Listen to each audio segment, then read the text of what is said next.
Greetings, hello, namaste. Thank you so much for joining me. I wanted to record a quick lesson on breathing anatomy. The primary audience for this video is our lovely School Yoga Institute family. This is both for people currently in a course as well as for anybody wanting to go through their anatomy manual and learn more about this crucial aspect of our being, the anatomy of our breath. We'll begin, of course, with a short breathing exercise, and then we'll go into the handout and the anatomy of this incredible miracle that we call the breath. So to begin, come to a straight spine, relax the shoulders, and take one hand to your belly. And allow the rib cage to become still, but continue to breathe deeply. And to do that, the belly will expand outwardly on the inhale, and the belly will draw in naturally on the exhale. So with your hand on your belly, notice how it moves out on the inhale and in on the exhale. And let's continue with this type of breathing.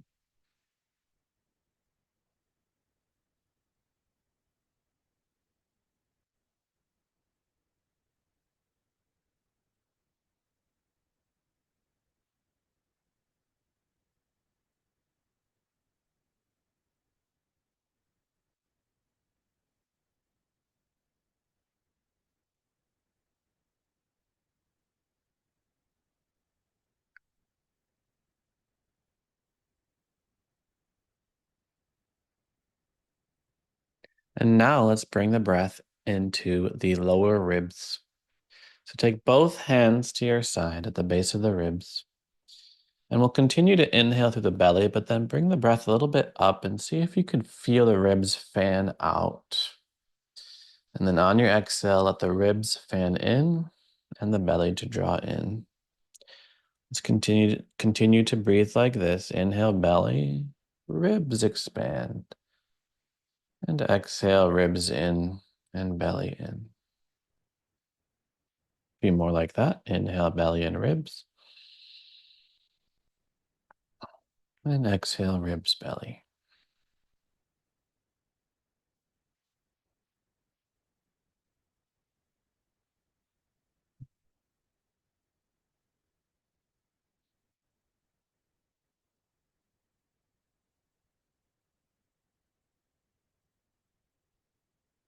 And now we'll do one more step. We will raise the chest up towards the chin. So let's return one hand to the belly and one hand to the heart. And on your inhale, let the belly expand out, let the ribs expand out, and let the chest rise up towards the chin. And on your exhale, let the chest draw down, ribs draw in, and belly draw in. Continuing like that as we inhale, belly, ribs, and chest. And exhale, chest, ribs, and belly. A few more.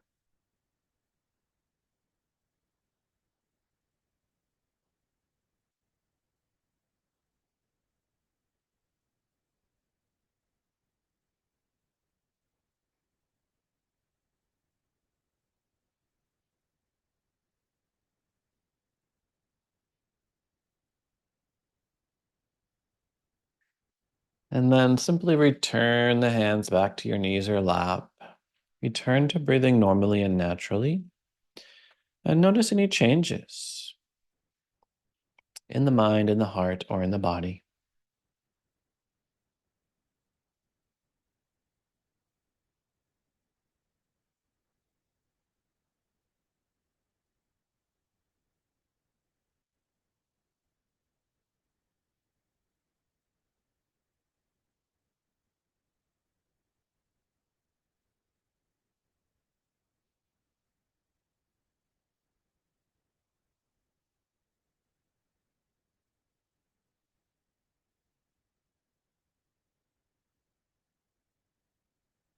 Wonderful.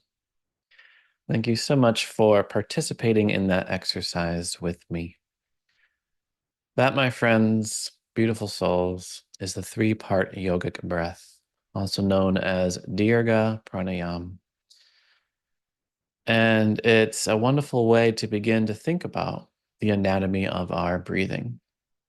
Because, of course, there are many different ways to breathe, both naturally and intentionally. And of course, when we get into the practice of pranayama, we discover an incredible compendium of breathing exercises that we can bring into our practice. And it's so useful to start with the basics. So, essentially, what is happening in the body when we breathe? And what else is happening in the body when we engage in other ways of breathing, such as three-part yogic breath, or such as when we force the inhale or exhale? For example, what is happening when we do that? So, in order to understand how the lungs expand and contract, we have to understand the ribs, the cage of ribs that go around the thoracic cavity, the upper half of our torso. So I have a lovely skeleton here with some lovely ribs for us to examine. And as we learn about these ribs, recognize that you also have these exact ribs. So if you don't have a skeleton nearby, you might just feel into the skeleton in your own body. Some of these ribs you can palpate fairly easily, and some of the other ones you might just infer or feel interoceptively, proprioceptively, feeling ourselves from the inside out. So, as you probably found in anatomy, the scientific endeavor is a huge categorization system. We love to split things into categories, things that tend to share similar properties. So, we have 24 vertebrae in our bodies, and some say 33 if you include the five fused bones of the sacrum and the four fused bones of the coccyx. And out of those 24 vertebrae, again, we love to divide things into categories. So we take the five lower vertebrae and say that they are the lumbar spine. We take the top seven and say that they are the cervical spine. And we take the middle 12 and refer to this as the thoracic curve. So we have T1 to T12. So when you ask yourself, how many ribs do I have? Just think that the thoracic part of the spine has 12 vertebrae and there's going to be a rib on either side. So 2 times 12 is 24. And yes, male and female bodies have the same number of ribs. Contrary to popular belief, God did not take a rib out of the male body to fashion the female body. Or if he did, we still ended up with the same number of ribs. How that happened, I don't know. But in our scientific endeavor of categorizing things in order to help us understand, so too, the 24 ribs are also divided up into their own categories. We have what are known as the floating ribs, and those are the first two, or the last two, depending on when you start counting. So ribs 11 and 12 are floating. When we think of ribs, we think of something that goes around the body, and we often don't realize that ribs 11 or 12, they pretty much just jut out to the side, and they don't go any further than that. And that is why they are referred to as the floating ribs. So, along with the floating ribs, we also have what are known as false ribs. And I'm not a big fan of this term. If I were to write the anatomy books, I might use a different term. When I first heard the term false ribs, I was like, so they're not true, that they don't exist? Our false ribs definitely exist, and they refer to ribs 8, 9, and 10. And the main reason that they're referred to as false ribs is because they don't directly connect to the sternum. You'll notice they connect right directly to, they kind of join with the seventh rib. They're attached to the seventh rib. So that's why they were referred to as false ribs. They don't go all the way around to the sternum.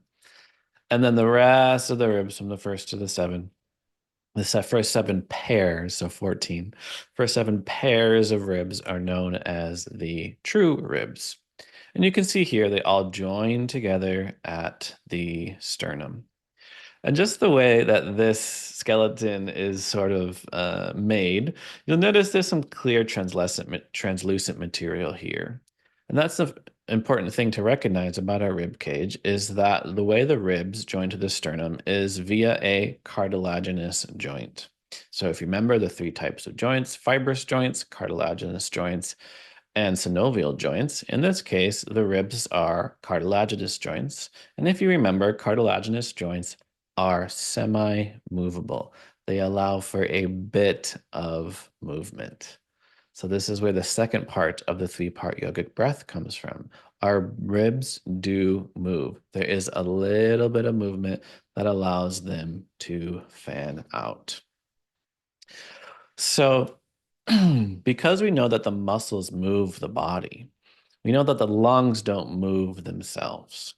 The lungs are passive recipients to the movements of the rest of the body. So if we move our ribs out or if we move our ribs up, the lungs are going to go along with it. And the primary muscle that is involved in our breathing is a muscle you've probably heard of, the diaphragm. And here's a picture in our handout right here. This, my friends, is the diaphragm, a crucial muscle to know about. It is an umbrella-shaped, a jellyfish-shaped, a dome-shaped muscle, essentially separating the abdominal and thoracic cavities. And when I first heard about this diaphragm, I was almost a bit confused because I was like, don't things like veins in our esophagus travel from one point to the other? How exactly does that work? And here you see, of course, there are holes in the diaphragm that allow for very important parts of our physiology to go from the top to the bottom halves of our body. And here you can't quite tell, but there is a clover leaf tendon. That's often how it's described here. That connects the diaphragm to, notice, all the way around the ribs and even down the lumbar vertebrae. So it's important to recognize how the diaphragm works. And I will use a whiteboard to express that. So some of you took high school physics. You might have heard about this magical equation, PV equals nRT. Pressure times volume equals number times a constant times temperature. And what this means in terms of our lungs is our lungs breathe in air, and they do so by following the laws of physics, just like everything else follows the laws of physics. So it's important to note that our lungs will expand and contract. So what happens when something expands and contracts? Well, obviously, the volume goes up, and therefore the pressure will go down. And air will flow from high pressure to low pressure. So the incredible thing that most people don't even realize about their own bodies is that right now there is 14.1 PSI, 14.1 pounds per square inch of air pressure on your body right now, essentially holding you together. So when your lungs do expand, the pressure just in your lungs decreases, and then the air simply rushes in.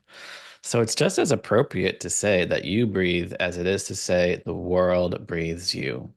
Or you simply create space inside of yourself for the world to breathe you. You and the world, the air that goes in and out of your lungs and the world are interdependent.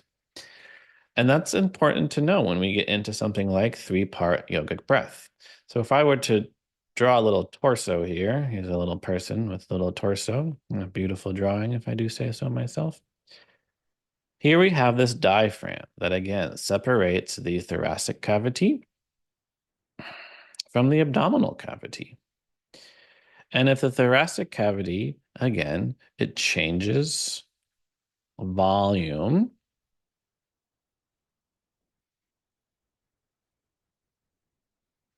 and changes shape.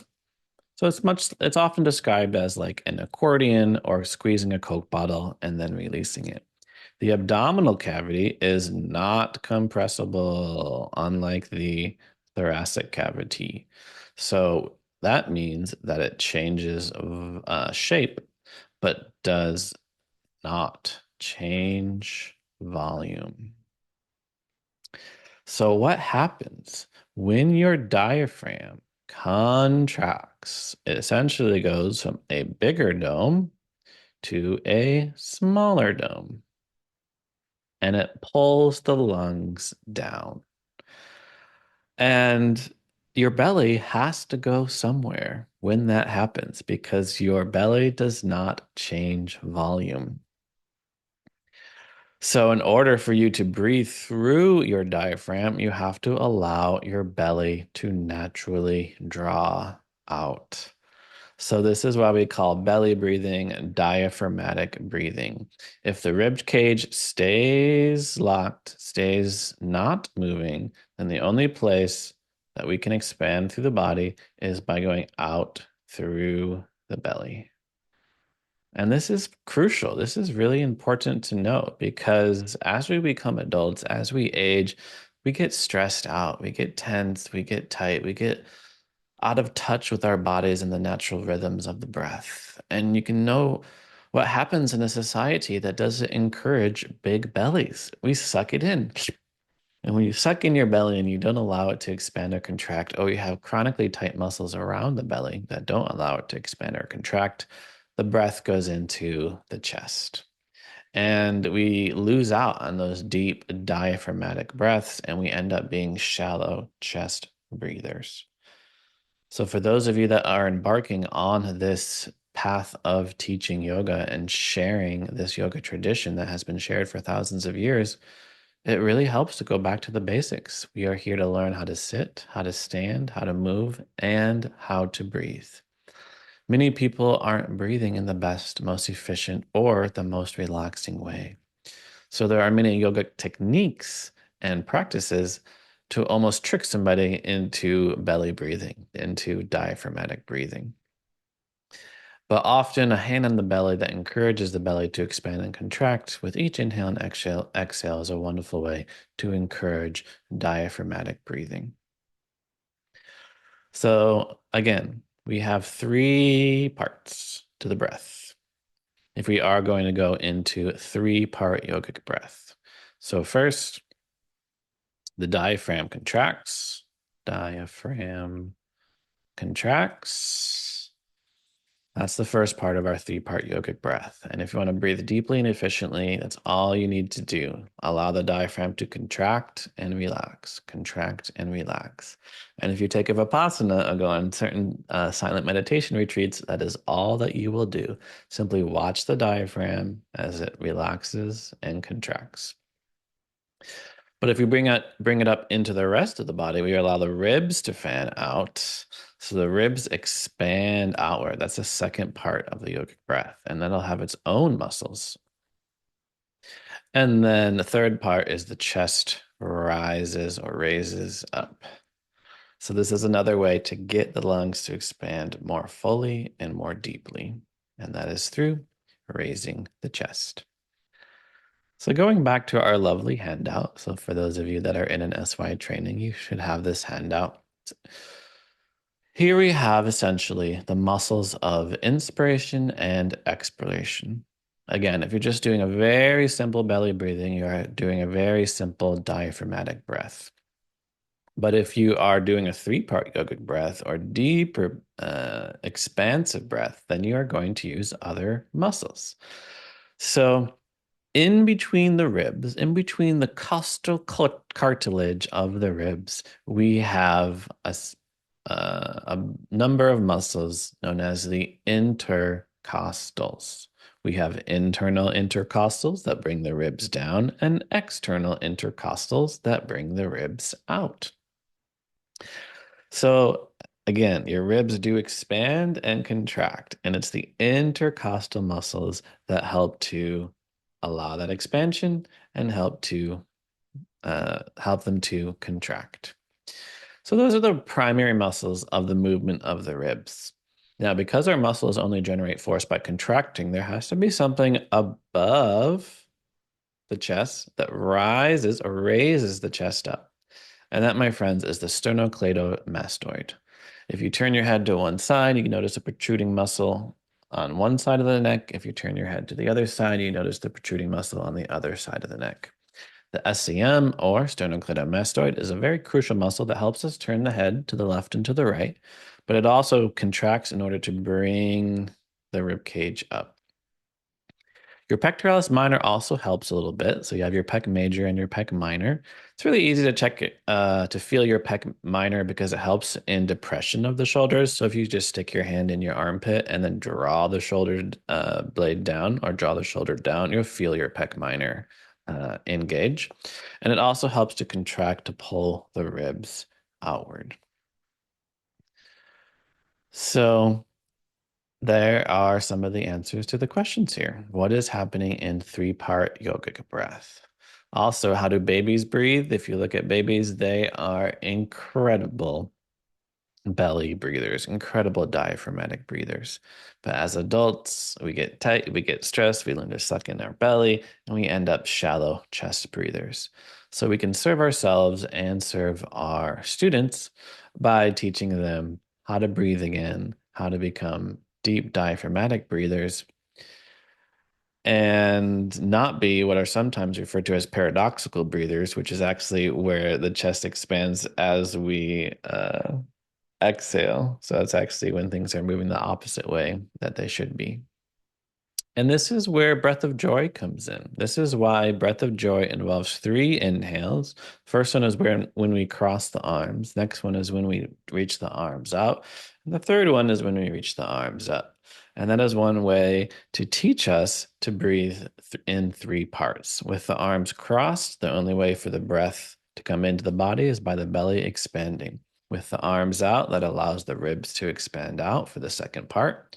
And when the arms reach up, that allows the third part of the yogic breath that allows the chest to rise up.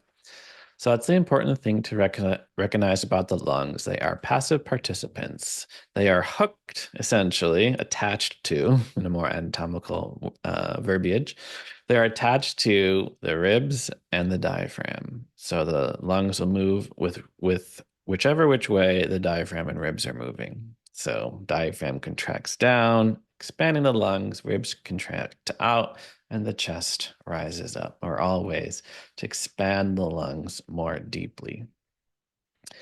Now, a final thing to recognize is forced expiration.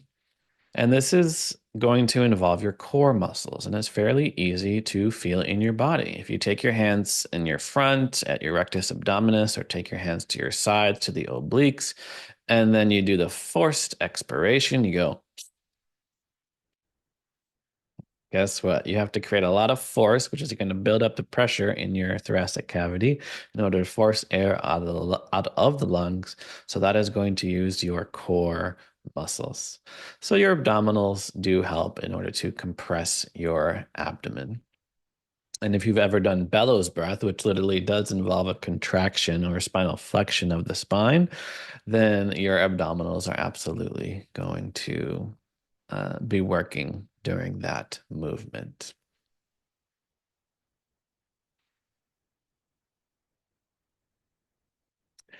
So that, my friends, is a quick, short little lesson on breathing anatomy, but I wanted to put this out there not just for SYI students, alumni, and graduates, but also for all beings everywhere. The breath is an incredibly important tool. And I know there's many YouTube videos out there on breathing anatomy, and I encourage you to continue your learning and learn different perspectives. But when you do watch those videos, take a look at the darshan, the worldview, or the perspective that this person is taking. if this is a video that uses a cadaver or a dead body, um, that's a certain darshan, right? A dead body is very different than an alive body. So what can we learn from a body that doesn't have any pranic energy or flow into its body and into its lungs? We're not here to learn about dead bodies. We're here to learn about alive bodies and find more aliveness in our life. And at the same time, you might watch another video that says, what a wonderful machine this body is. Let's learn about the inner workings of the machine.